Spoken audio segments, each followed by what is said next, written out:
Hey everyone, welcome back to another episode of Stripped by Sia, your podcast for strippers, sex workers, and all the fancy naked people in between. I am your host, Steph Sia. I have been doing this podcast for the past 2 years or so, and every week I bring on different guests to share their lived experiences and their stories about sex work to help destigmatize the industry, because this sex work in general is just filled with shame and taboo and stereotypes and all this stuff. Like, we've all heard it before, and I'm just here to try my best in terms of like debusting those myths and all those assumptions. So every week I bring on a new guest, and this week is no exception. Before I introduce our guest, I forgot to introduce myself, as I always tend to do. I am a sex worker. I am a digital content creator. I am also a former sugar baby, and I am also currently still stripping on the stages of Vancouver, BC, Canada. So that's just a little bit about me, and you can find me on stage under the name Kimchi. And okay, so let's get back to our guest. I am very excited and honored to bring on Cougar Nikki onto the show, who will be speaking about her experience getting trafficked across Canada. And we're really going to be focusing largely on pimps, their process, their manipulation tactics, how she was groomed into that, and kind of the normalization of that at that time and what that kind of looks like today.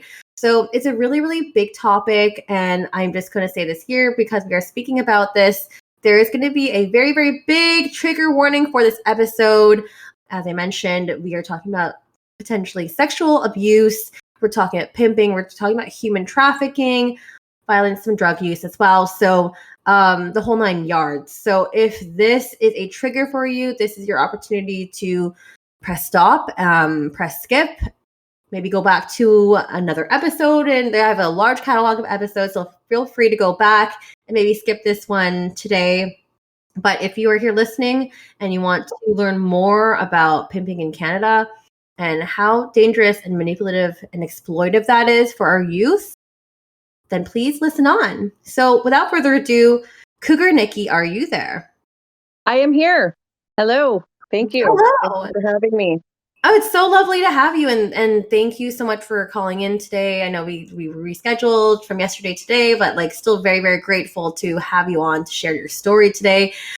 Nikki is a full-service sex worker based in Winnipeg, Canada, so just a few provinces over from where I am, and we connected pretty recently when I put out a tweet again on the privilege episode. That was a few episodes ago now, who had shared like a 5-minute voice memo. So I was like, just do 5 minutes so we like other people have time to speak. And then like she was just speaking, and I'm like, girl, you deserve your own episode.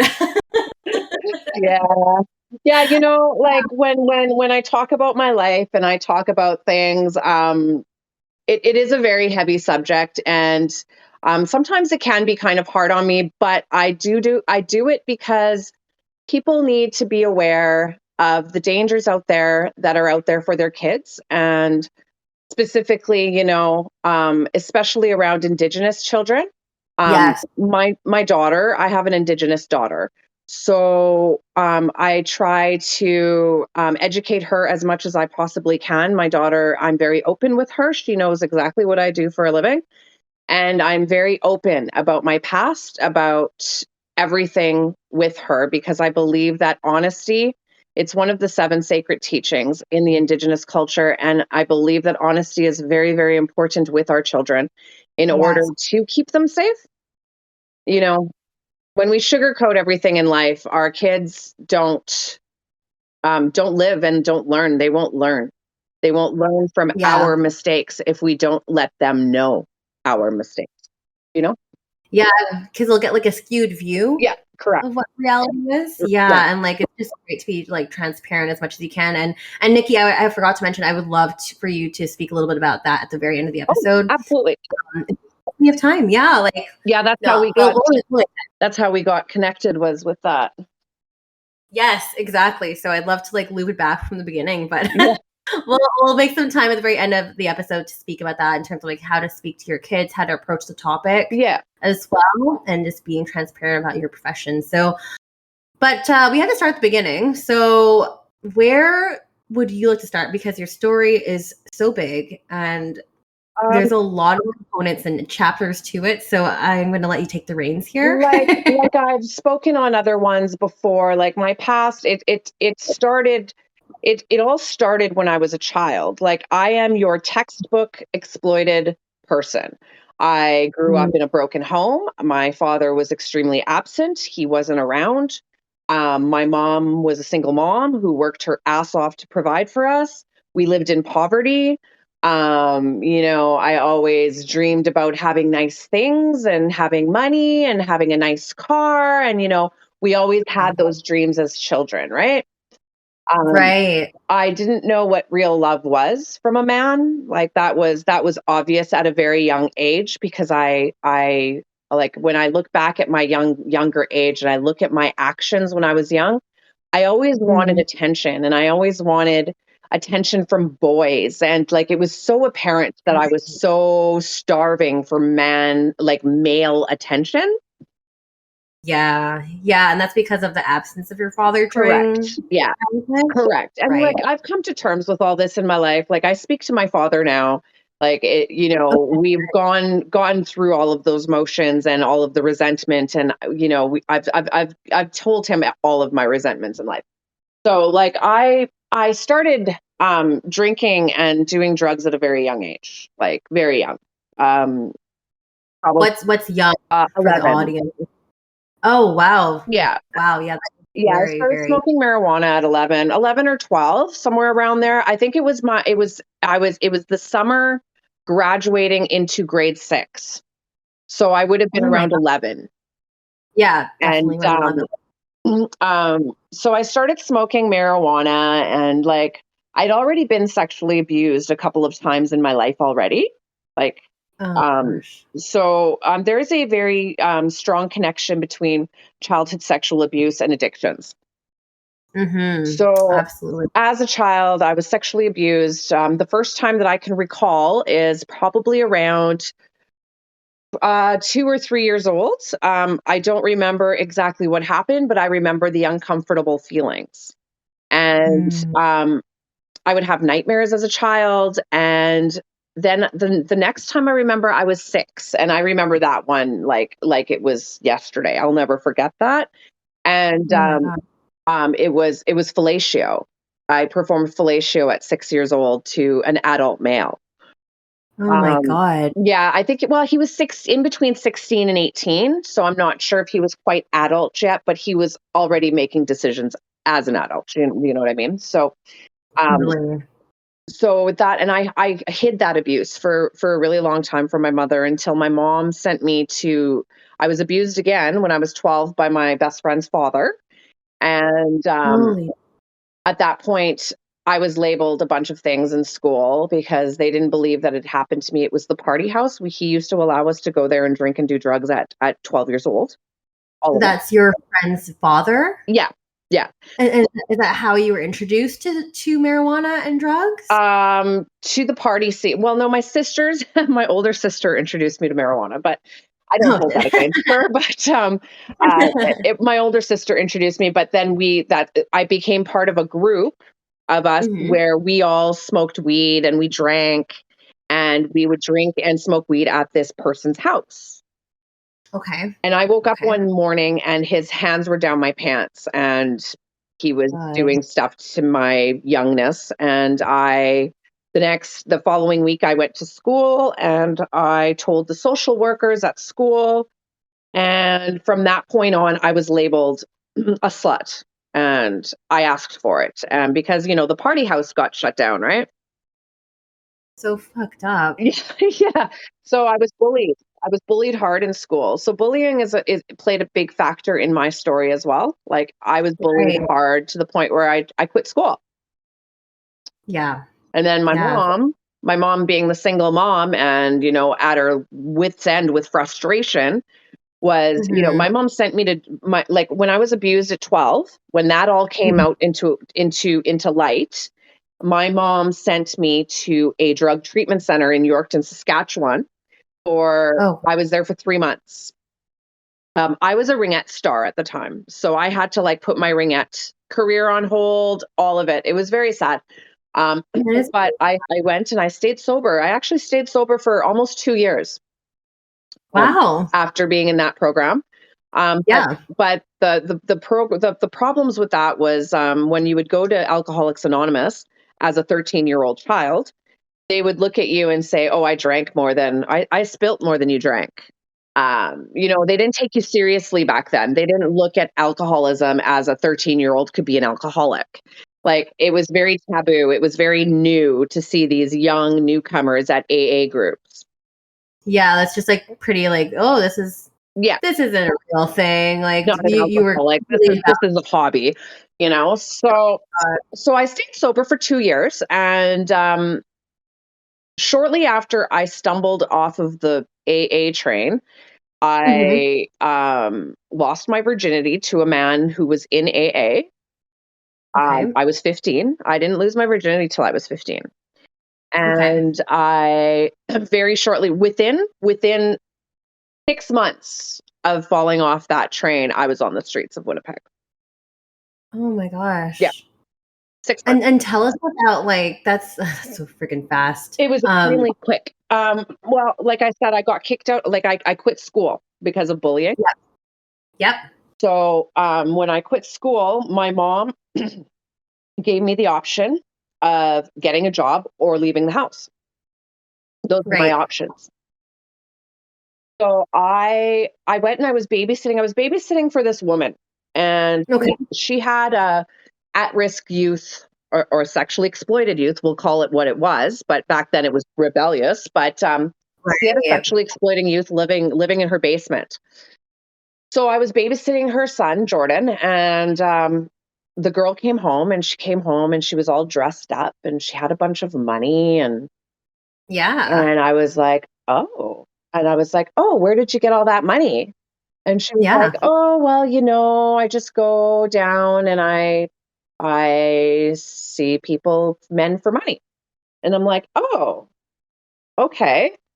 Yeah. You were intrigued. You're like, what is that? Like, oh my Yeah. God, And I how do needed you some do marijuana. So I was like, "Okay." I said, "Well, will you take me?" that? Mm-hmm.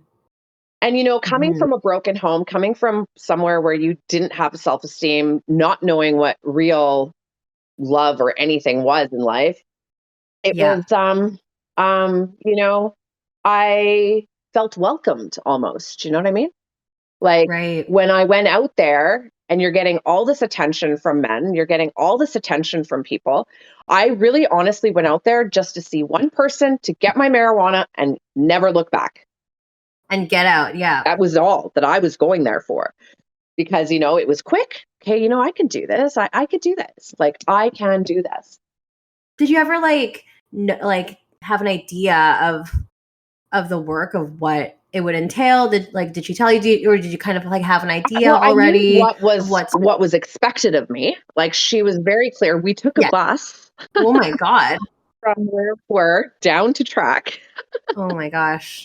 Oh my goodness. Yeah. And she told me straight out, do not get picked up by pimps. Don't go with the pimps. Okay. But that's all she said. Like she didn't tell me that they would be like manipulative, and like she never told me any of that. I guess she probably thought I knew. But I came from Windsor Park. I came from a fucking suburb of Winnipeg. It was like, predominantly like white community. It wasn't, it was very like it was a higher end community Yeah. So like back you then. had no idea. And like, No clue. No clue what I was doing. Like all I thought was, okay, I'll see someone and I'll just leave. yeah. You know? Bounce, bye. See you later. Take a cab, get out of there. Oh my gosh. And like, sorry. That's what would happen. Well, yeah, what you thought would happen, right? Like it's just very simplistic. But like, can you tell the audience like what track is for those who aren't in Canada? Because this is a pretty global audience. Well, Track was a place, we nicknamed it Track because that's where we would go and we would stand Mm-hmm. for clients, consumers, demand, predators, for them Right. to come and pick us up. We Right. had 3 tracks in Winnipeg. We had kiddie track, which was predominantly 8 to 13-year-olds. We had middle track, which was predominantly where I stood, and then we had high track, which was where all the women with the furs would stand. Wow.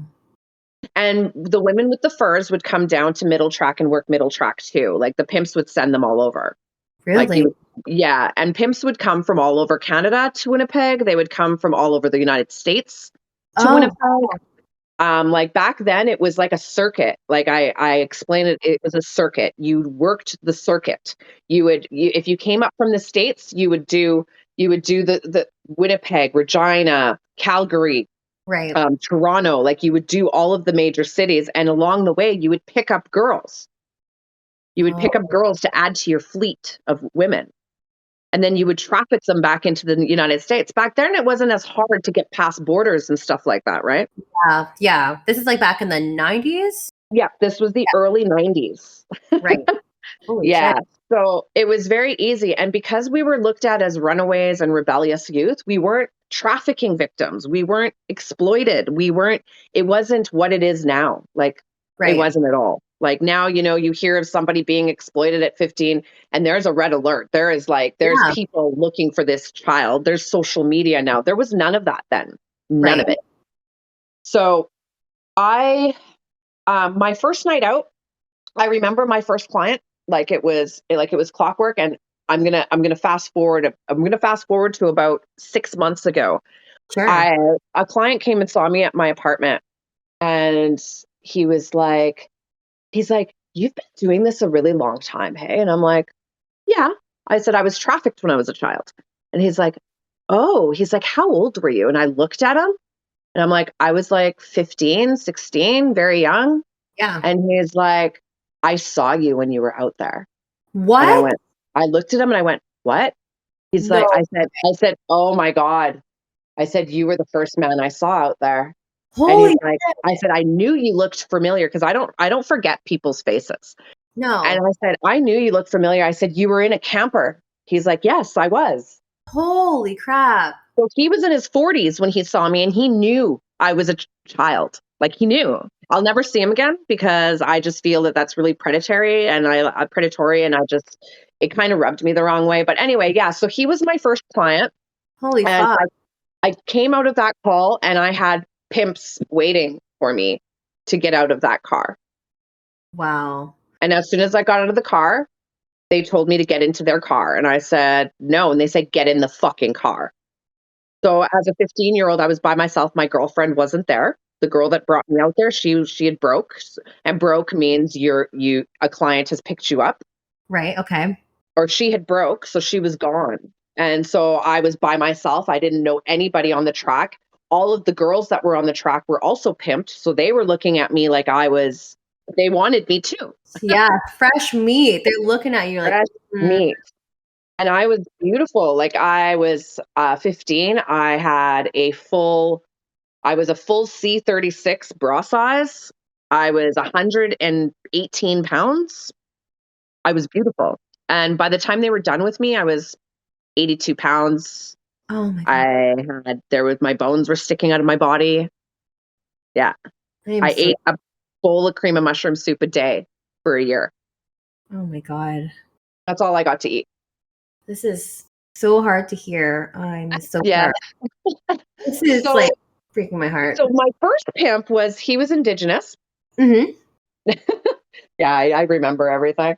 His name was Keith. I was with him. He ended up he picked me up. He gave me my first taste of cocaine. Okay. He told me it was marijuana crystals, and he stuck it in a joint, Mm.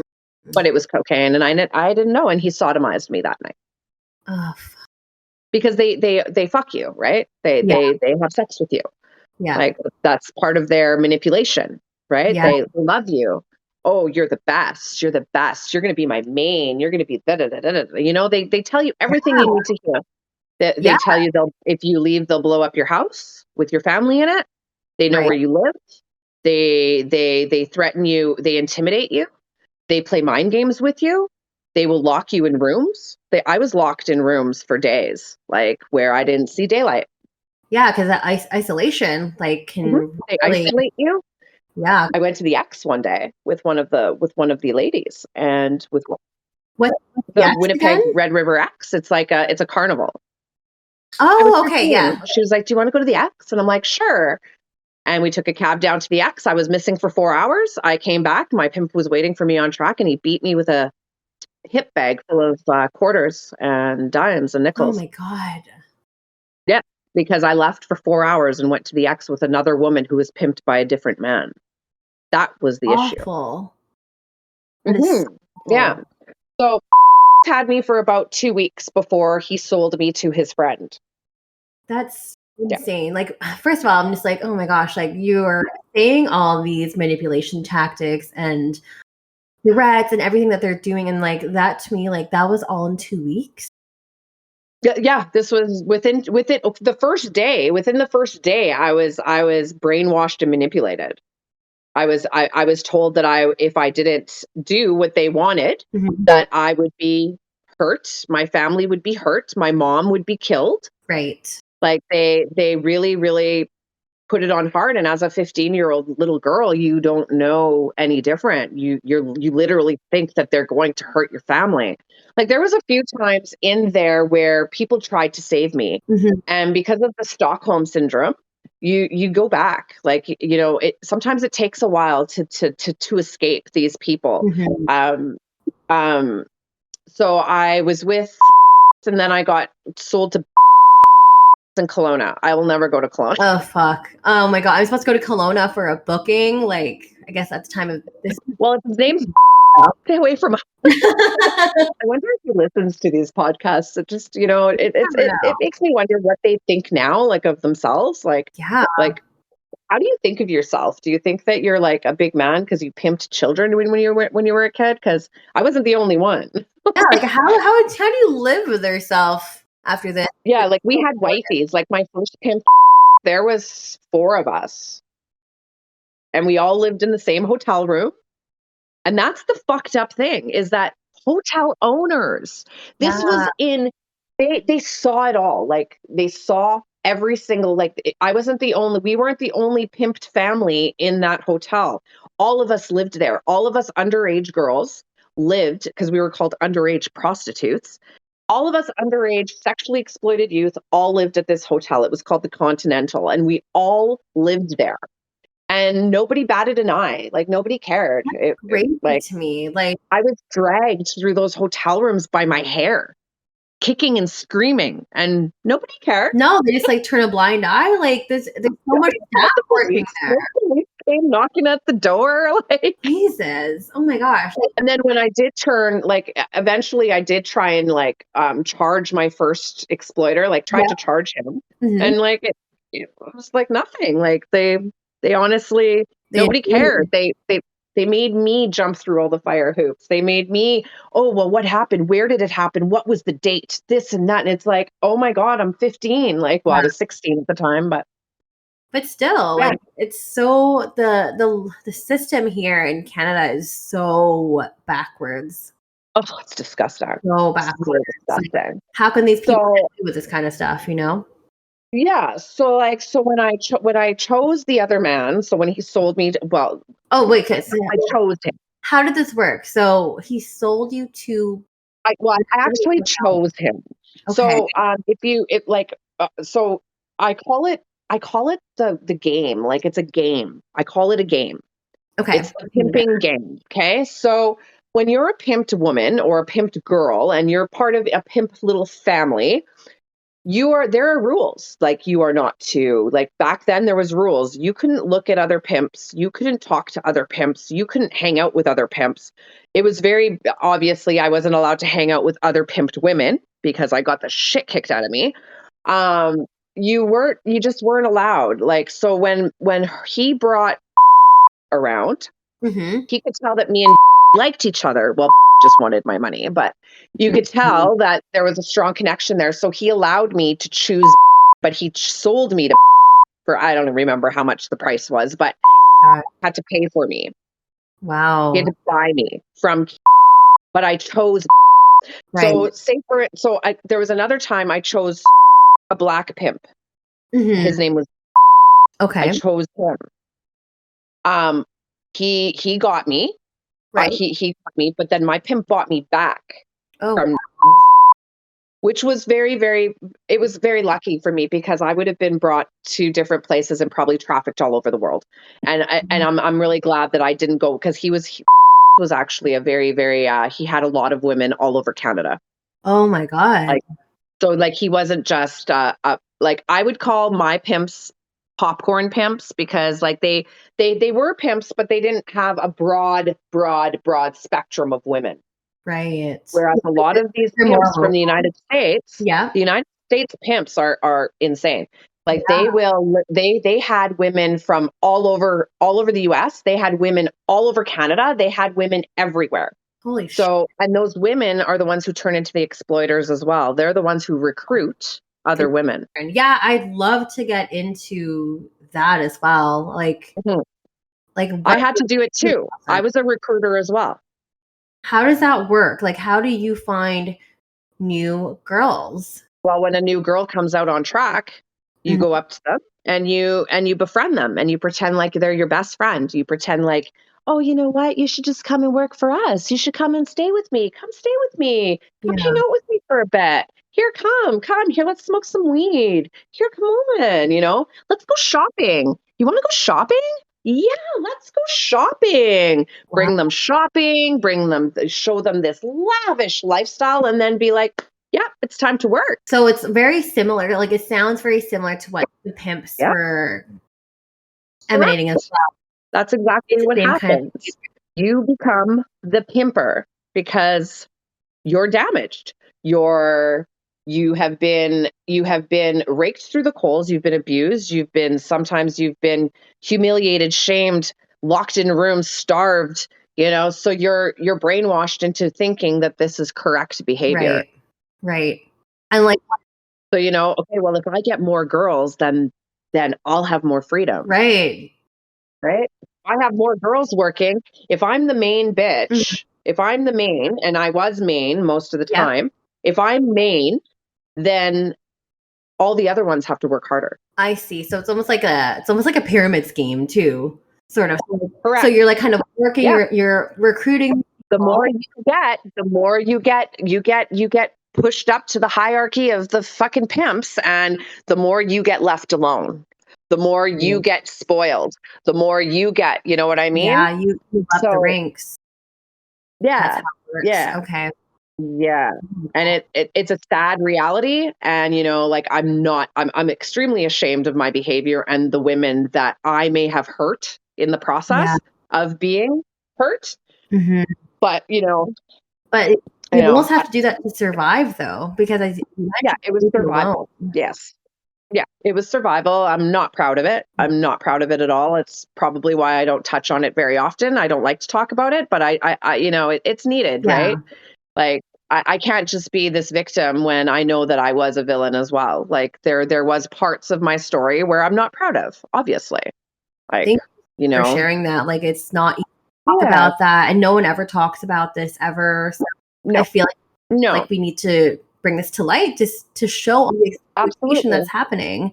Just Yeah, yeah. so that's just some of the manipulation that they play on you. They make it they pitch you guys all against each other, and it's not that's not any different than what some massage parlor owners do. Oh They yeah. pit women against each other in these massage parlors and these escort agencies and whatever, because that keeps the level of Yeah. control, right?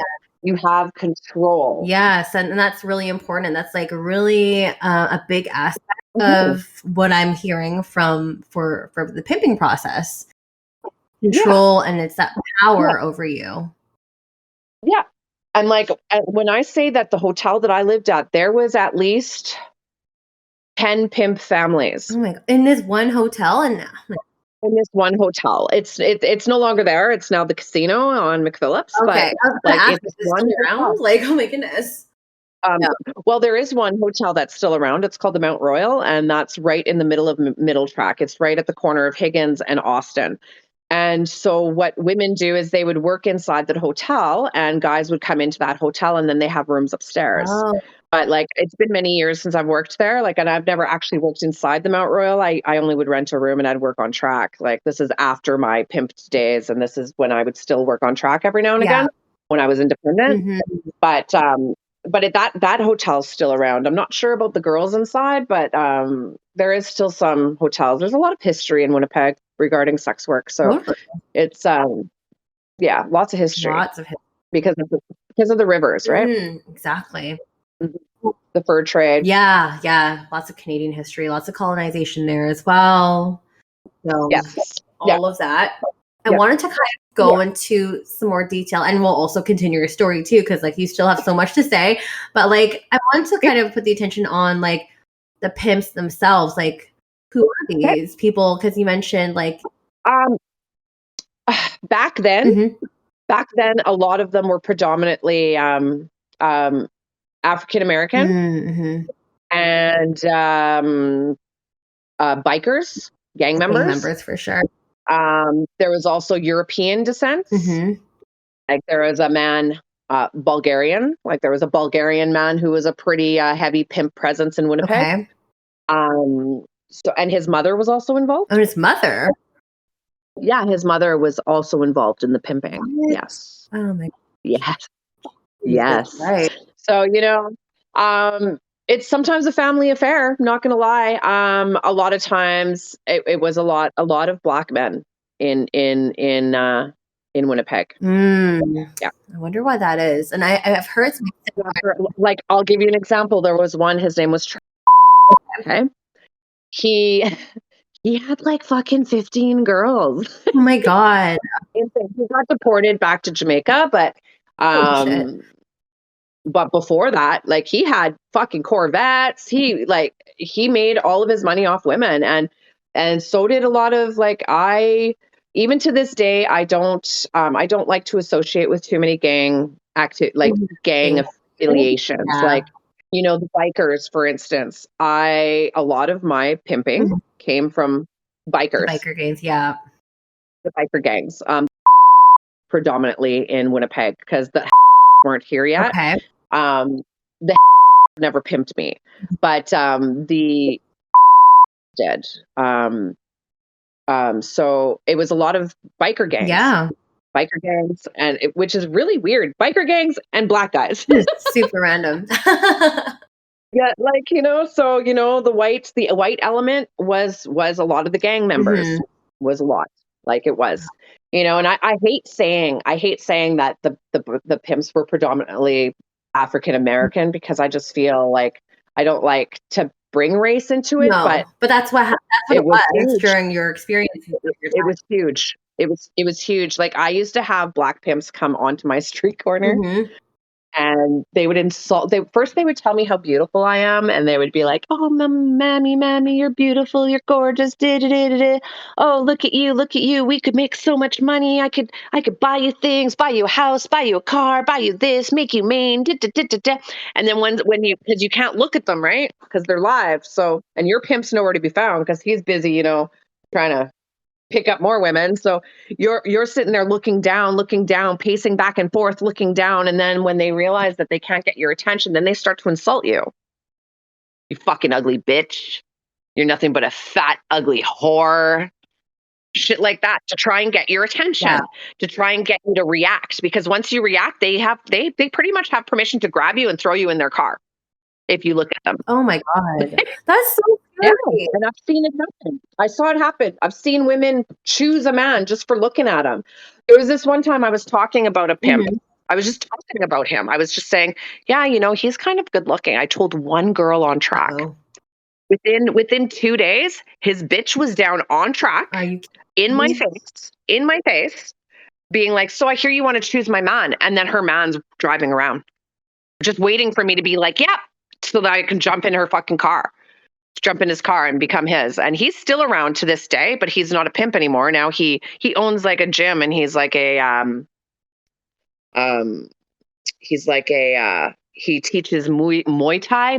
Oh, really? What the fuck? Like he pretty much made all his money off women's backs as well. Yeah. Jesus. You know what I mean? Yeah, I So hear you. um I love so to it's hear. it's it's It's insane. Like, I don't think it's like that anymore. Like it's not as open like that anymore. Like I touched on it a bit with hers. I do believe that like pimping nowadays is more the drug dealers. Drug dealers are your pimp. If you're giving all of your money to your drug dealers and they're calling you every day going, "Hey, do you need me to come by?" Yeah. Guess what? It's super manipulative too, because they know you. That's your manipulative pimp right There there. we go. There we go. Like when I was addicted to drugs for a really long time. Well, not real. I'd say 9 years. Mhm. I like heavily, and I was put on lists. Lists. Okay. So lists, like I was put on lists. Like I lived at a massage parlor for like 2 years. Like I lived there. So the phone was I didn't have a cell phone at the time. The phone was my phone. Yeah. So every now and again, even after I was quit drugs, I'd quit drugs, but I was still working at that massage parlor and they still had the same phone number. Mhm. The phone would ring and they'd be like, "Is Emma there?" Because that was one of my work names back Yeah. then. And I'd get on the phone and they'd be like, "Hi, this is so and so. I bought a list off of so and so and your name's on it as one of the customers." Oh, Like it's a drug crack what? list for crackheads. I did Yeah, not they know they sell had these lists. stuff. Yeah. Yeah, they sell them in Winnipeg here. They will sell a crack list. They will sell a crack phone with all of the clients on it. And then they'll be like, "Hey, this is so and so. I bought this phone. Do you need me to come by?" Yeah. And that's today's pimps, in my opinion. Yeah. Like, That's what? today's. But yeah, so you see how I like to bounce? I bounce No, well. that's okay. We're gonna touch back on like who like we're gonna talk about like agencies and stuff like that too, because there's some Yeah, questions that came in later, but we'll save it for the end of the show in terms of like are those yeah, like modern day pimps and stuff like that. But let's yeah. loop it back. So going back to pimping, we were talking about who they are. I wanted to speak about like the money situation. So you were making them all this money. I was making them all this money and they took every single You penny. didn't keep anything. You weren't allowed. I wasn't allowed to keep anything. Jeez. If I got caught keeping money, I was beat. If I got caught stealing money, I was beat. If I got caught upselling and keeping money, I was beat. They searched my body after every night. Like there was no way for me. There was one time I tried to hide money and they found it and I was beat. Fuck. Yeah. So I was beat every day. Like it was every day, controlling me every day. Every day. I got the shit kicked out of me. Because a lot of times I would find out about my pimp, say, cheating on me because, he was my boyfriend, right? So Yeah. I would find, and so to turn around that, he would just beat me and and Uh, it was, yeah, very controlling. I was very abused for a very long time. Yeah, I'm hearing a lot Yeah. of like common denominators here. I'm hearing like obviously their manipulation tactics, the way that they kind of sway you. I'm hearing cycles of abuse and threat Yeah. as well. And, they prey, right? Like in Winnipeg, like I stated before, in Winnipeg, the average age of sexual exploitation is anywhere from 12 to 14 years old. So they're preying on girls at Portage Place Mall. Portage Place Mall was a huge place to be groomed. Wow. There's actually like shop owners that groom What? kids. Yeah, they'll buy them things and groom Oh them. my God. Yes. And then hand them off to traffickers. Like it's So twisted. yeah, it's twisted. Yeah, Winnipeg has a really, really, really bad, like there's so much poverty here, Yeah. right? So, it's not unheard of to get a $60 blowjob, $40 blowjob on track, $20 blowjob on track right now as we speak. Like girls are working right now in daylight, like on track, even to this day. But that's what I mean. Like I don't know a lot about the pimps and abusers now. Like Mhm. um I know that there's this. I know of a young girl, because I do work closely with some people, some organizations. Mhm. I know of a young girl, very young girl, who was actually pimped by women, by a woman. Like there's a lot of women predators in Winnipeg Yeah. for their own addictions. I know girls that are in the business in Winnipeg who were literally trafficked by their mom He is that like for on like drugs. kitty track? More or less, here, you know what? I want some more crack. Here, you can have my daughter. Oh, It's more shit like an that. exchange. Like here you go. Mhm. There was a 6-year-old found on track. A 6-year-old? 6-year-old in Winnipeg, Manitoba. Yeah. Strategically placed, being watched by adults. Oh my God. That just makes It's disgusting. And like the thing is like there's people that actually pick them up. that's like the most fucked up part. Yeah. That's We have a lot of outreach services in Winnipeg that go undercover, that like literally sit in the shadows and watch the things happen. They can't actually intervene because they are outreach workers that work with the police. So they have to call into the police to have things happen. Like they cannot go, like if they're sitting there watching at night and they see a 10-year-old jumping into a man's car and then jumping out 20 minutes later, the only thing that they can do is take down that license plate and forward it to the exploitation unit. right. Like they're not allowed to intervene. No. So that's what a lot of our resources do in Winnipeg is we sit and we watch. We watch and watch and watch and watch, and we take down license plates and take down license plates. And that's what a lot of the resources do here. Well, why don't we transition to that topic too? Because you obviously a huge advocate for protecting youth because this has happened to you, and you obviously don't want this to happen to anyone else. But as you mentioned, it's still very rampant to this day, like right now as we speak. So let's speak about back then pimps were like predominantly, like I said, it was a lot of gang member, like the gang affiliations, European descent, like strong European, like with accents type thing, and like the Black community. Yeah. Yeah. So like, and they had booze cans. They had after hours where all of us would hang out at. They had, there was bar nights, certain bar nights where you knew that's where the pimps were going to be. Like Monday night at the Grant, you knew that all the pimps were going to be there. Right. A lot of pimps, a lot of their hoes, all of us were there. I wasn't allowed to be because I was working. Oh my gosh. Fun. I wasn't allowed to have fun. Like, and I had fake ID saying I was 18, right? Yeah. I have actually a criminal record from my youth that actually carries on to my adult life because I was found with fake ID. So it's an alias, and aliases actually follow you throughout your whole life. Oh. It doesn't matter if you were 15. So sometimes they'll be like, check aliases. Interesting. And it's like, fuck, because I had one that said I was Trina Lively. So my alias is Trina Lively, and it's like, yeah, because I got caught with fake ID when I was like 16 or something. Oh my God. But I got caught with a stun gun. I had a stun gun. Jeez. Well, okay. Yeah. Let's move over to just like some sort of like resources. Like, how did you get out? How did you transition into independent work? And me getting out is a funny story because so when I came back to Winnipeg, like, cause he had me all over. Like he had me in Calgary, he had me in Regina, he had me in Winnipeg, he had me all over, like working. We would just go like touring, I guess you could call it. Yeah, but not. But not, yeah. It was just like, let's go to a hotel and put your ass on track type thing. Right. And so it was mostly, I saw my calls in cars. I had a hotel room, but the hotel, like the Continental, like in Winnipeg, for instance, the Continental was a 15-minute cab ride from track. So I wasn't going 15, 20 minutes to bring my clients to my room unless it was multi-hours, which I never got multi-hours. It was always wham, bang, bam. It was always very quick. Yeah. Quick money, always. So I was always in cars. I became known. So remember when I said I was a ringette star? Yep. So one of my coaches was a Winnipeg police officer.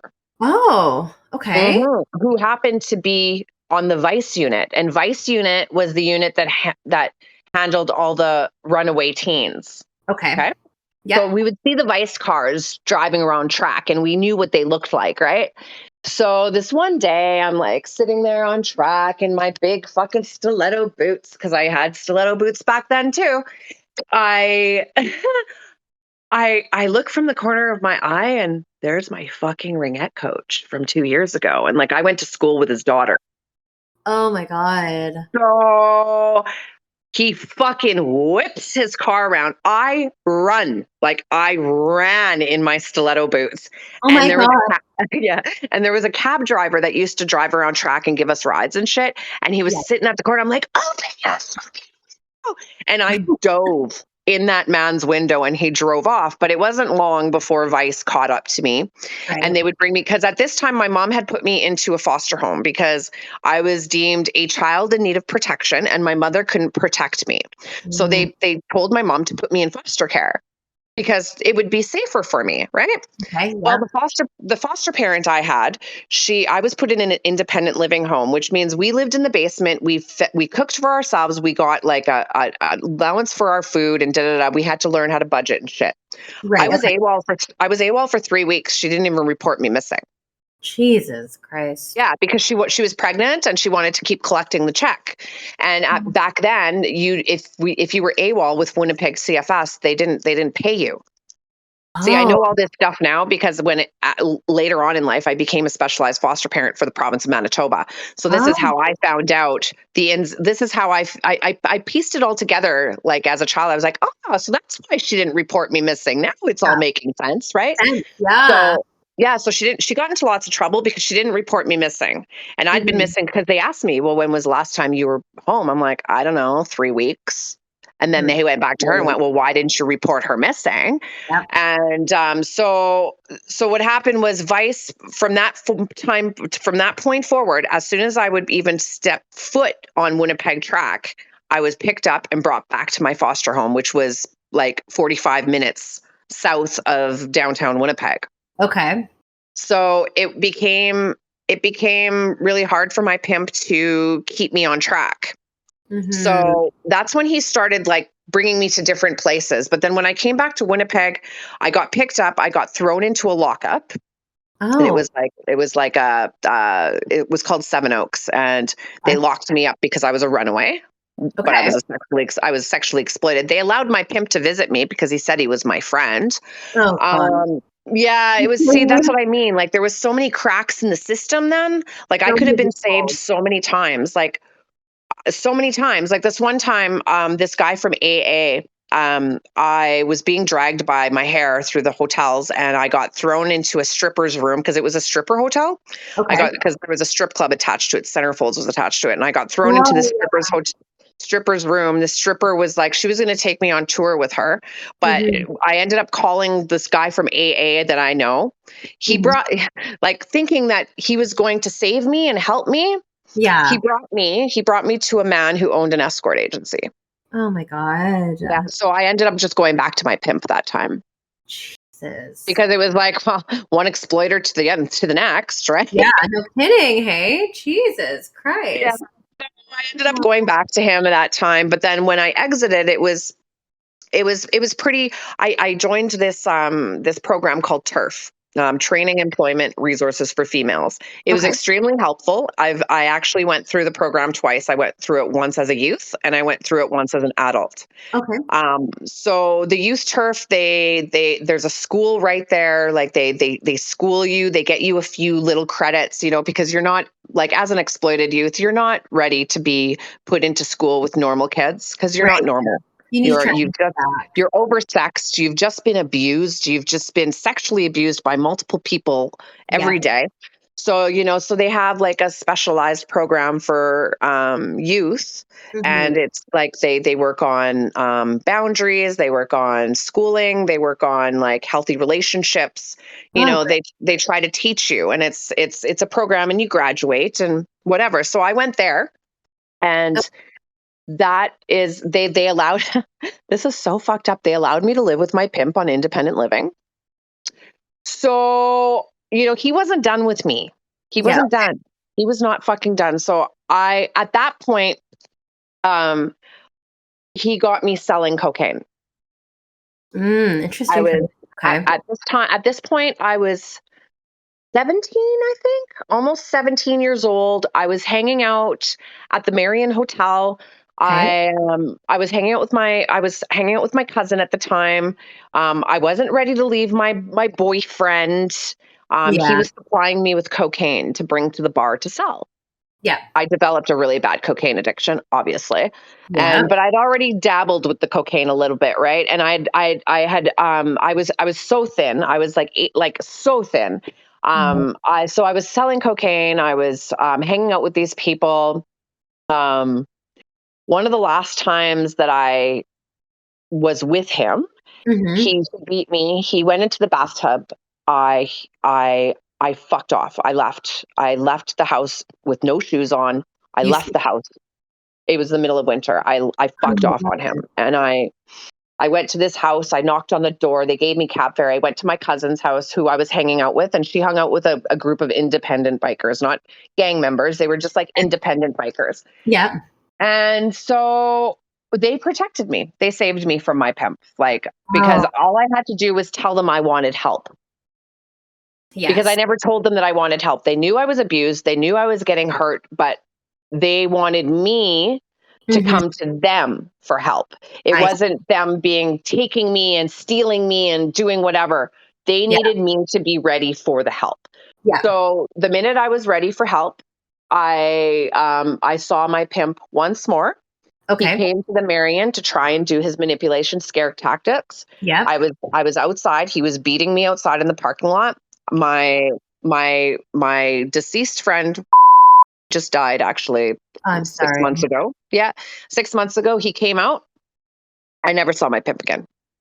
Never, Wow. never saw him again. He probably gave him such a fucking beating that Yeah. I never saw him again. Next time I spoke to him was years later. I found him on Facebook and was like, I had to tell him that What? you hurt me, you Yeah. exploited me. I need you to know that you're a fucking predator. Yeah. And like he blocked me. Yeah.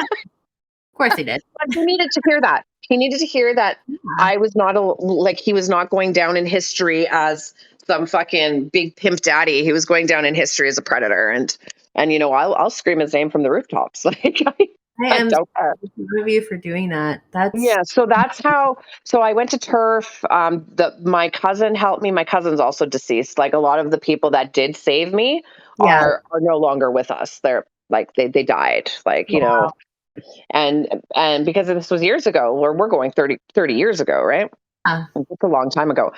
And so then I struggled. I Mm-hmm. struggled hard. Like Yeah. after I exited, and I struggled with shame, not wanting people to know. I was in a relationship with a independent biker man who had a Mhm. Harley, and I was totally smitten. And I realized that there was people that hung out in his group that hung out with my pimp.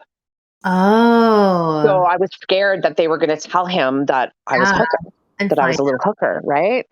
But yeah. because I was ashamed because it wasn't sexually exploited youth then. Yep. It wasn't, oh, you were pimped out. You were a rebellious kid who was a teenage prostitute. That's what it Mhm. was. I had people from my school that would come and drive around track and throw pennies at me. That's awful. I know, Oh my right? The kids God. that bullied me at school would come and thought it was just the funniest thing. The funniest thing. Wow. Oh, look where Nicole is. Look where Nicole is. Like, because Nicole's my real name, right? So, Mhm. Yeah. I am so mhm. sorry to hear that. Yeah, Like, it you must have been know, a challenge to transition out you and know that some of those same people now contact my ads and want to see me, and I'm like, of course, I'm I'm fucking not seeing you. Bye. the irony though. Serious irony. It is. Yeah. Yeah, it is. And they don't realize, like, are you teaching your kids not to bully? Because you were pretty bullying when you were a kid. Like, Well, you speaking of kids, like you also have kids yourself. Mhm. And, I have three. yeah, amazing. Congratulations. Yeah. I Yeah, know. it's a work in progress. I'm not gonna lie. Like my son. So when I exited when I exited and I found this boyfriend when I was 17, I was 17ish. I Mhm. lied to him about my age. He was like 25 or something, and I told him I was 18. And then I was like, "Oh, it's my birthday," and he's like, "Oh, so you're 19 now?" And I was like, "No, I'm 18." And he was so mad at me, but Like, whatever. He's the father of my son. My son is now 25 years old, okay. and um, he he was a good guy. Don't get me wrong. Like he was a little bit older than me, but he stabilized me. I gained weight, like because I was very thin when I met him. Very thin. Like I was maybe 95 pounds when I met him. Wow. And so by the time I got pregnant with my son, I was back up to my 116 pounds because he was feeding me meat and potatoes, and Give then it I yeah. tried to live a normal life. You know, I like before I got pregnant, I wanted to buy this man Christmas presents. So I actually went out on track and worked and made money for Christmas presents, and it just felt really good to not Yeah. have to give that money away, Yeah. right? Yeah. It's your I've never worked without giving my money away. right. So that was the beginning of, ooh, look, Yeah. I can make money and keep it. Like Huh. yours.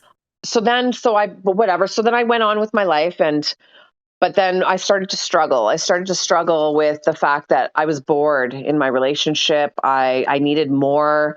I was working in bars. Like at this point, at 18, I started working waitressing in the bars and stuff like that because I found it very equivalent to sex work. Like I would make money every day and tips. But Yeah. with that, I had that cocaine addiction. I still had that cocaine Yeah. addiction from when I was selling cocaine. So, you know, every time I'd go out, I'd still be snorting blow. Like if I went out drinking, I'd still be snorting a bunch of coke. And Yeah. um, um, so I ended up leaving my ex and taking my child with me. And I was probably, I was young. I had my son at like Okay. 19, 20. So I was probably about 21 when I left. And I was still drinking. I was Okay. drinking. I spent my rent, and I'm a single mom. Spent my rent money. One of my best friends at the time I lived in a Mhm. threeplex, Okay. and she lived in one of the units, and she was like, well, and she knew all about my childhood because she was my best friend during childhood. So she knew what I went through. Like there's a picture of me with a pager, like at her house type thing, because I had a pager. That's how they got a hold of me, my pimp. So I had my pager.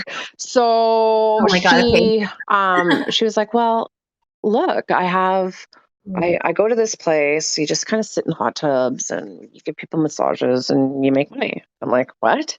I'm like, what else? And then she told me, and I'm like, really?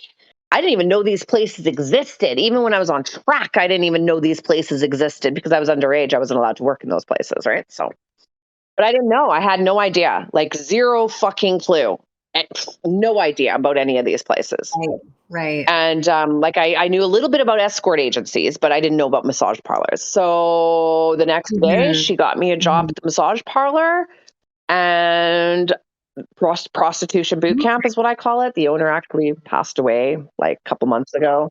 Well, I'm concerned. I'm kind of wondering what's going to happen with that place now because Oh, it's still around. um, Like he's owned it for over 40 years. Like it's been around for a long, long, long time. Yeah. And it's like yeah. you can't do full service there. It's only hand jobs and blow jobs. Oh, If you get for a long caught, you're time. fired. They Yeah. quote 40/80. It's very, very, very restricted there. Like there's a lot of Yeah. rules, and they get you for everything for money. So it's very exploitive. It's exploitive.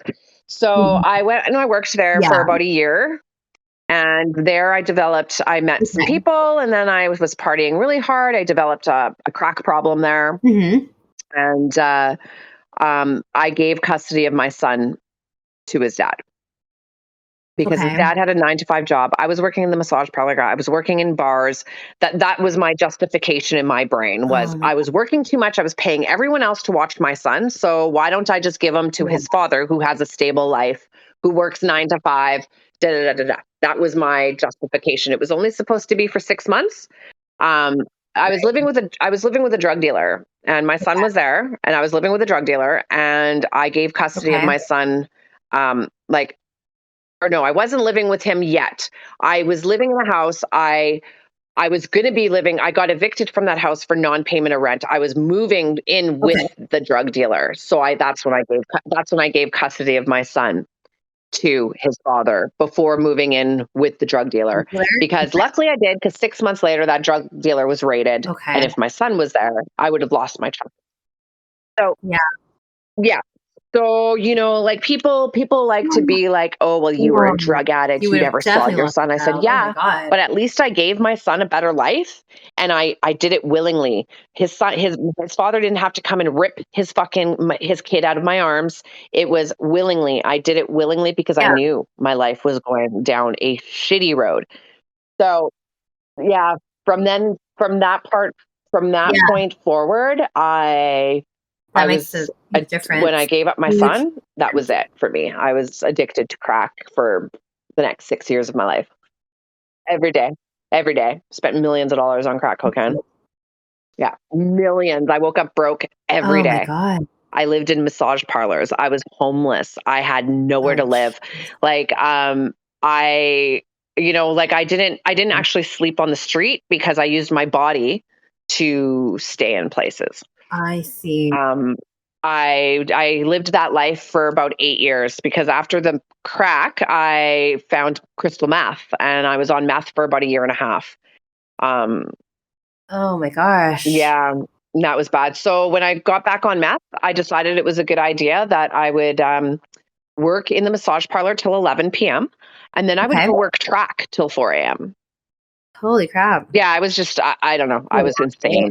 It made me lose my mind. Like crystal meth, I only Yeah. snorted it. I snorted very little amounts, very Yep. small amounts. Like meth addicts who are addicted to meth laugh at my consumption. I would snort 3 points of meth every 4 days. Wow. That's not even a gram. So, No. so people like laugh at my meth addiction, but that little bit of meth that I did every 3 days or every day, but the little Yeah. amount made me crazy. It made me psychotic. So I could not even imagine people who take like crazy More amounts of that drug yeah. because I was crazy. I literally came up with conspiracy theories in my brain. Like I Oh my was god. nuts. Like nuts. And it Yeah. took me a year to get my brain back. Like I ended up pregnant with my daughter. My daughter is now, she's 15. She's turning Yeah. 16. And Mhm. I became pregnant with her. Her name is Liberty. Oh, And beautiful. I named her Liberty because she liberated me from my From all shitty life. She saved my life. And she knows that. wow. I tell her that every day. You saved my life. If it wasn't for her, like I wrote a status the other day. It was pretty deep. It was regarding pregnancies and being pregnant in this business and stuff. And Yeah. I have had over 30 abortions. Oh my god. I had 10 in 1 year. Holy shit. Yes. I used it as unfortunately, I used it as a birth control method when I was addicted to drugs. Um, Right. so when I got pregnant with Liberty, people are often like, well, what made her different? Mm. And the only thing I can think of is that by the grace of fucking God, I she got me sober. Like what made her different? Like why did I decide not to be a casket for children with her? Mhm. Like Yeah. that's how I would refer to myself. Like I felt so shitty about myself with all of the babies that I did terminate. I would call myself a casket. I'm a That's casket for babies.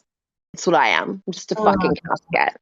Because I the health people didn't treat you very well either, right? Like they'd be no, like, no, you of course again, not. you again, you Yeah, again, like they shame you. and but the thing is can you imagine if I brought those kids into this world? Like Yeah, I was so fucked up on drugs, like it was not a good time. that And would be a I, death wish. I've not had any like I have another child after Liberty. Her name's Justice. So I've got another child after Liberty that I kept because I couldn't go through with another um, um, termination Yeah. because there was no reason to. I No. wasn't on drugs. I was sober. Like like I'm entering into I'm 18 years sober Oh, off of those hard drugs now. congratulations. That's Yeah. huge. That's oh my gosh. Yeah. That's amazing.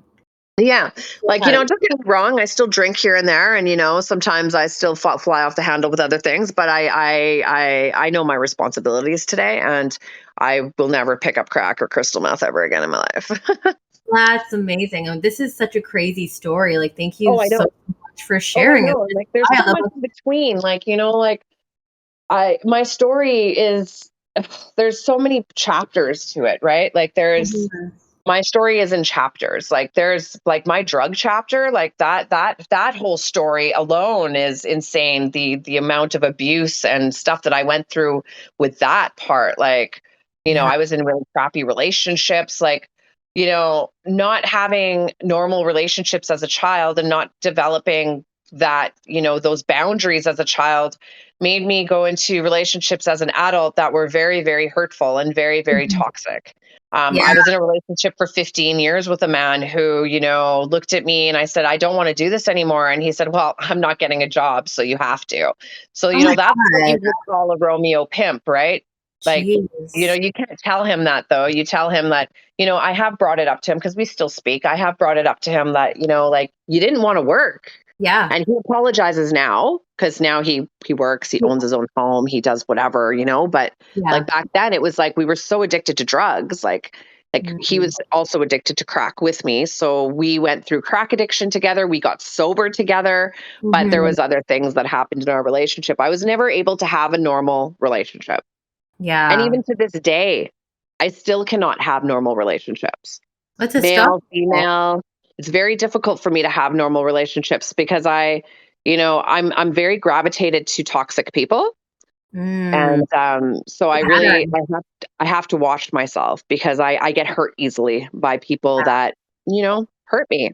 Yeah, and get, like, manipulated and, like, just exploited. It's just a cycle, Mhm, a really vicious mhm. cycle. So, thank you Yeah. so, so much for sharing your riveting story. It was just like you can't see me, but my jaw was dropped for about half of it. So, yeah, like, Yeah. I know Yeah, it's not, you got to really be careful with your kids. Like, yeah, like unfortunately we live in a social media age. So if you're face out with your children and if you're face out as a sex worker and you have kids, you better be prepared to have that that conversation with your conversation. kids. Yeah, how Like did you you go can't about hide doing that. that? Like, Well, so my son found out what I did when he was 7. oh, My ex was in a relationship with a very toxic female who decided that it was a great idea to tell my 7-year-old that mother was a hooker, that no. mother sucks dick for a living. Yeah, so my son knew at a very young age. My son was very resentful. Um, I didn't actually tell my son till he was older. Mhm. My daughter, on the other hand, she I'm pretty sure she was told by her dad's side of the family as well. Yeah. But she never said anything to me, but I could tell that she was very, very interested in my job. Where are you going? Mhm. Why do Yeah, you have to leave all the time? I don't believe you. What are you doing? Like, she started to be very nosy. okay. And so one day I looked at her and I said, do you want to know about my past? And Yeah, she's like, yeah. And she was probably about 13.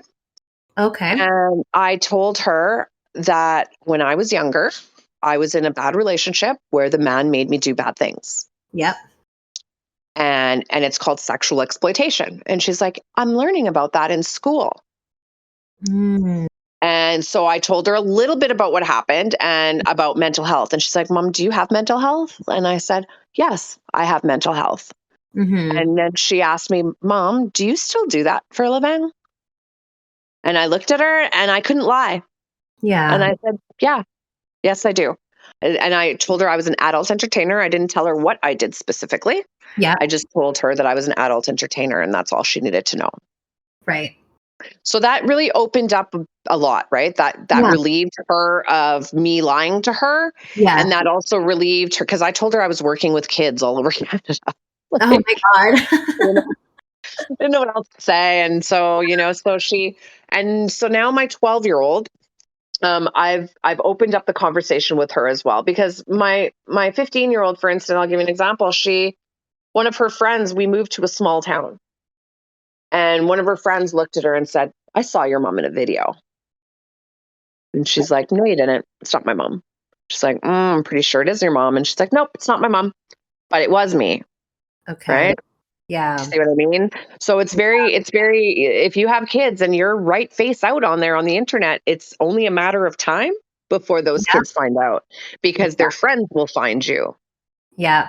And you don't want that to happen. You don't want your kids finding out from somebody else. You don't want them finding your ads.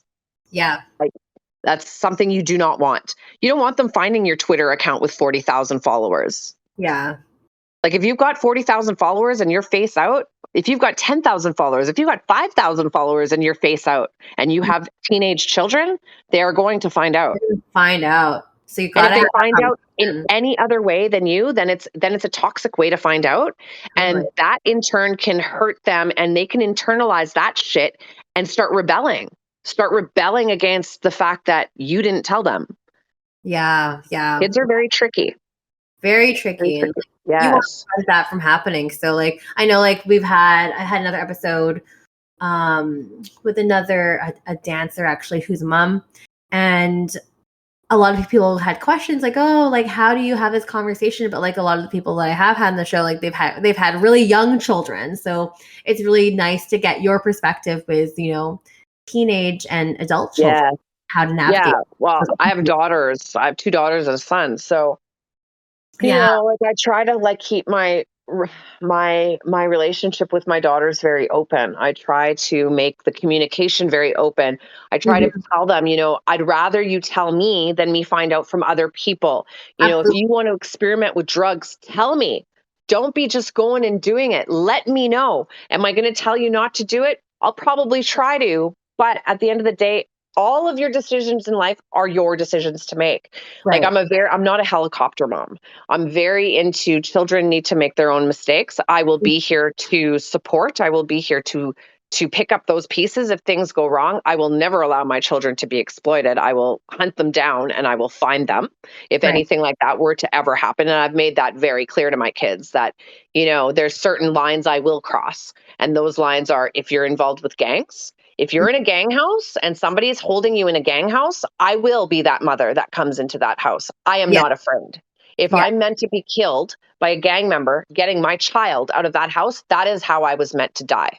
Right. And I'm a firm believer of that. So, like, I'm a very protective parent, but Mhm. I'm not a helicopter mom. Yeah. So, It's people different. often have said to me, well, what if your daughter wants to be a sex worker when she's older? Okay. Mhm. Okay, let's talk about that. Yeah. If my daughter wants to be a sex worker and there's nothing I can do to change my daughter's mind, I just hope she's doing it in a good way. Yeah. I hope that she's using protection. I hope that she has people in her life that are going to steer her in the right direction. There's nothing wrong with sex work. There's nothing wrong with it. No. The only thing that's wrong with it is the way that that society stigmatizes it. There's nothing wrong with sex work. Nothing. 100%. And I wouldn't be ashamed of my daughter if she became a sex worker and was retired in 5 years. Would I Yeah. be would I be ashamed of it? Absolutely not. No. No. No. Oh, Obviously, as parents, we don't want our kids to suffer or to go through anything suffering, but yeah. sex work isn't all about suffering. No, it's not. There's a Like, lot of you can talk to women who have paid for their whole university education with sex work. yes. There is positives to it. My story is very negative. That, like, my beginning to it, very negative. But you look at my life now, I would not be where I am today without sex work. I 100%. travel all over Canada. I travel the world. I give my children opportunities they have never had before. I brought my kids to Jamaica for 2 months last year. Amazing. Like, you know what I mean? Like, I wouldn't have been able to do that on my $15 an hour salary. Yeah, Like, no, there's just no not way. possible. Not possible. Like, I provide my children with opportunities that they wouldn't have before. I own quads and dirt bikes and side by sides. They have an amazing summer every year because I make it that way, you Yeah. know? So, like a lot of times when people hear my story and they think, oh my God, she's had such a hard life. And it's like, yes, I have, but I've grown into a beautiful butterfly. Like, I love my life. Like, I like where I am today. And I love the freedoms that sex work gives me Yeah, today, you know? definitely. And it connects Like, like you with me and like our like yeah, broader community, which is just amazing. So absolutely, Thank you so Yeah. much. Like, there's just a You're couple welcome. questions that came in. Like, we'll quickly go over that because I know we're already going over on time. I don't want to take up your whole day. But we addressed a couple things already that you already kind of went into detail in terms of like how you got away. But some questions here are actually kind of interesting. So, like, is there a difference between a manager at an agency or a classic pimp? That is a very gray area. So if you're working for an agency, and this shit has been brought to my attention lately, and I'm really disturbed by it. But there is some agencies in Ontario that if they won't hire you unless you provide bareback full service. What? Yeah, yeah, yeah. Oh my I'm in the god, process of trying to find out the names of these agencies because I will have them shut down. that's fucked. That's completely fucked. So, I've been thinking lately to myself, why would girls want to be performing bareback full service at an alarming rate? Is it because of these new HIV drugs that have been like on the market now that, you take them and if your partner has HIV, it blocks it. It's HIV blocking drugs. So are girls taking those to go against their health and so that they can do bareback full service and make more money in this industry? I'm not sure if girls are putting their health at risk to Yeah. make more money now. I'm not sure anymore. I'm starting to think so, but I Yeah. can't be certain. I haven't done enough research on it yet. Yeah. But so there's that. If agencies are telling you how to work, when to work, no, you have to work. That's pimping. Pimping. Anybody that controls you is pimping. Yeah. If you're being controlled by an agency, if the agency is like, if you're not going to do bareback blowjobs, if you're not going to do bareback full service, you're not going to have a job.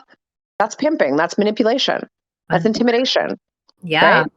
So keep that in mind. I know women that have been awesome agency managers and awesome agency people who are protective, there for their women, that, were fair, that only took a certain percentage, like Right. those women that are there for you, that protects you, that are there for you, that do advertise for you, that do everything for you, that earned their keep, then Mm-hmm. yes, absolutely. But it's Yeah. those ones that are sitting there behind their desks, sending you on calls, not giving a shit where they're sending you, not not doing any screening, not doing anything for you. Totally sketch. Like I know so there's some owners of parlors that won't advertise at all, but then get pissed off at the girls for not making any money. Well, fuck. Don't you need to advertise us a little? Yeah. What are Kind we of paying you for? sense. Yeah. No. I've noticed a big uprise in independent women um purchasing condos and renting out condos for women to have safe places to work. I Right. think that's an amazing idea. Mm-hmm. Amazing. Mm-hmm. you Yeah. know Charge us a little bit more and for us to have a safe condo to work at instead of us having to go to Airbnb and risking getting kicked out. Having Yeah. us, like there's so many little outlets now. Um, uh, if a massage parlor or an agency, like I said, if they are being controlling, if they are controlling your life in any type of way, they're pimping you. If Yeah. they're taking too much of a percentage, they're pimping you. If Yeah. they're making you upsell, they're pimping you. Like I used to work for agencies where if I didn't upsell, I got fired. And so I'm getting sold on fake pictures. I'm being told to charge 200 an hour or 200 a half hour. And Yeah. when they get naked, I tell them that's for a massage. And then Mm. I upsell. So not only am I lying about what I look like because they're selling me on fake pictures, but now they're lying about services. And I'm still expected to come out of that room with $500 Oh my for god. 10 minutes. For 10 minutes, keep in mind too. Jeez. So, that's so when okay, we'll go back. When I came back to the industry, Mm-hmm. after being a specialized foster parent for the province of Manitoba. When I Yeah. came back to the industry, I went and worked for a massage parlor. She was my friend. I went and worked for her. She took 40% of my money. And that's what happened. She had like 15 ads on Backpage. She would make me, it was $200 a half hour. And I think that was for a hand job. Right. So she would say complete service on the phone. Yeah. You Oh got there, you'd be like, it's complete service. It's a hand job. If you want more, it's $100 extra for a blowjob, 200 for sex. So I'd be god. coming out of that room with $400 for 15 minutes. So like, I didn't feel right doing that to men. Yeah. It's very scammy. Men got mad. There's a lot of more bad calls in that predicament. You're dealing with men that are intoxicated. They feel ripped off. Of Yeah. course they're going to fucking want to beat the shit out of you. Yes. They've been watching Grand Theft Auto and being able to beat the shit out of hookers for how long? Hell, Yeah. let's just beat her up because she's not even a person, right? Oh my God. So I figured I worked for that girl for about a year, and then I figured out all the phones. I figured out how to put ads. I figured out Backpage. I figured everything out, Yeah. and then I just exit stage left and did my own thing and made my own persona. Yeah. And here you are. And here I am. But like, see what I mean though? Like, she was taking 40% of my money. So like, if I came out of that room with $400, I got 240. She got Crazy. 160. That's Right? nuts. That's nuts. Like another question that came in, which is a really interesting piece too. Mhm. Like, are legal third parties like My Free Chems, ManyVids, OnlyFans, like club and spa managers and agencies, like, are they just quote unquote legal pimps? Like, Yeah, pretty much. yeah, Pretty that's an much. interesting Pretty perspective. much. Pretty much. Like, okay, so that's the thing that's fucked up is that nobody's supposed to be able to make money off of us, right? No Mhm. third party is supposed to be able to make money off us anymore, especially in the United States. I think it's really bad in the United States. That's why all of their sites were taken down and da da da da da. So why is the government allowed to make money off us? Yeah, that's a good So question. so when the CERB payments started coming out and girls on Twitter and people were fighting, there was uproars all over the place with, well, if you paid your taxes. But there's a Mhm. whole community of women that refuse to pay taxes because we don't have labor laws. We don't have any fucking rights. So Yeah, why the hell would I pay taxes? For what? What am I yeah, paying taxes for? Is it yeah, going to resources for me? Is it going to help anything regarding my cause? No, it's not. So I'm good. yeah, yeah. Like I'm not saying that I don't pay taxes, but what I'm saying is that there is a lot of women that feel that way. I feel that way. Yeah, absolutely. That's a huge thing in our industry too. Actually, Not a a lot real of people job. talk So about it's not looked at as a real job. So why should I be real? that. Totally. But And just if you one want more. anything in life as a sex worker, and this is your only way of making money, the only way to get stuff in life is to claim your taxes, babes. There we go. A good Uh, takeaway. But there's one more question here before I let you go. So, how dangerous is it to let a customer know of your situation? so when I was pimped, there was oftentimes clients would look at you and be like, "Why do you have so many bruises all over you? You look beat." And sometimes you would disclose, but most times you wouldn't. You were too scared, that you were too afraid. You were too afraid to tell anybody what was going on because you were afraid of the repercussions that would happen if they found out, right?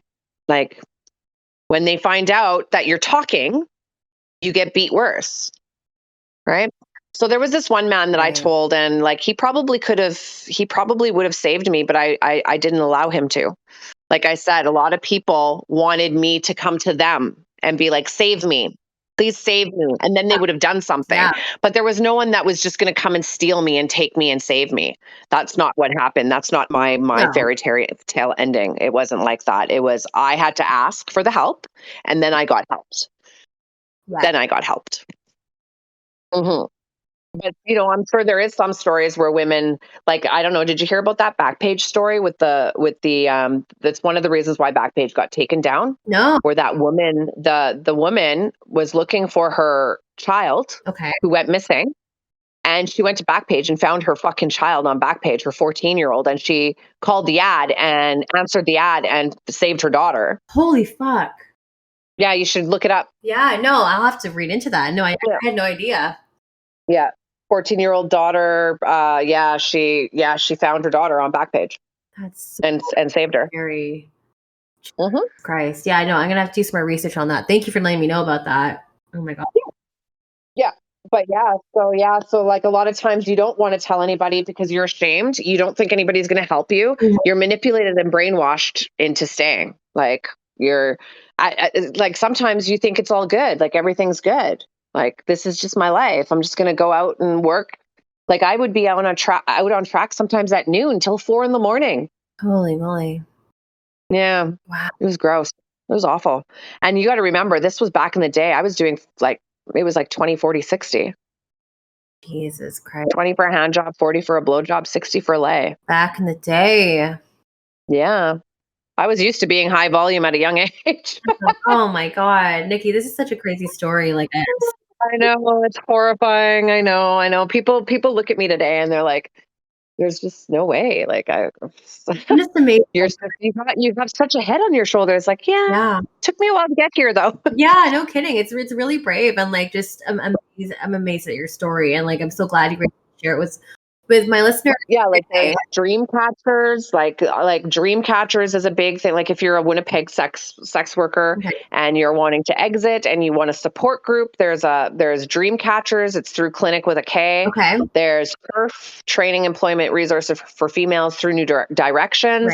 Right. There is SWAC. We have SWAC, Sex Workers Activists of Winnipeg. Perfect. We have there's the Home Project is for sexually exploited youth through Mama Wichita. Okay. We have for women who have exited and who want to work with youth. We have the Child and Youth Care Worker Program, the first year paid for. Okay. If you're experiential in Manitoba. Yeah. There's countless places. Yeah, countless resources. There's the 24-hour safe house. There's tons of resources in Winnipeg. Awesome. Yeah, for people. I'll be sure to plug all of those organizations in the show notes. So be sure to peep it, take a look if you want to. Yeah, we'll plug it in there for you. Thank you so much for sharing your expertise on that. But before I let you go, Nikki, where can we find you? You can find me on Twitter, of course. Twitter, I'm a huge Twitter at Cougar Nikki. There's cougarnikki.com. Yeah, I tour all over Canada. Yes, predominantly Canada. Going to be Oh gosh, amazing! That's where you find me. Thank you so much. Like I could listen to you for days. Like that was probably like one of the biggest and darkest episodes that I've done today. So like, thank you for showing that perspective though, because sometimes we get so caught up in like all the other types of sex work that we do have choice in. But and like, I really liked when you brought up the privilege piece with face out, right? Because a lot of people don't realize that like being face out isn't always as it's cracked up to be. Like I'm going for a tummy tuck in March, and I'm thinking of rebranding. Do it. I love that I brand. Cougar Nikki died. And she'll be reborn as question. She'll be reborn with no face. You're gonna have to everybody will be like, that's Cougar Nikki. Well, it was a pleasure having you on the show today. Thank you so much. It always takes a little bit longer with me. No, that's okay. Like I haven't had a long form episode in a while, so this is like greatly appreciated. And everyone else that's listening, it's new episodes every single Sunday, wherever you get your podcast. And don't forget to like, rate, share, review, and subscribe. Maybe give you 5 stars on Apple. That'd be great.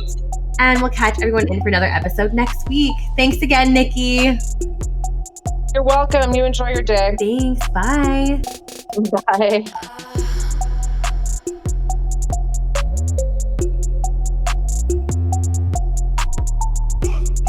You're listening to Strip by Sia, hosted, produced, and edited by Steph Sia, artwork by Maria Bellandarama, music by Ted D, and photography by Ian Dabburn.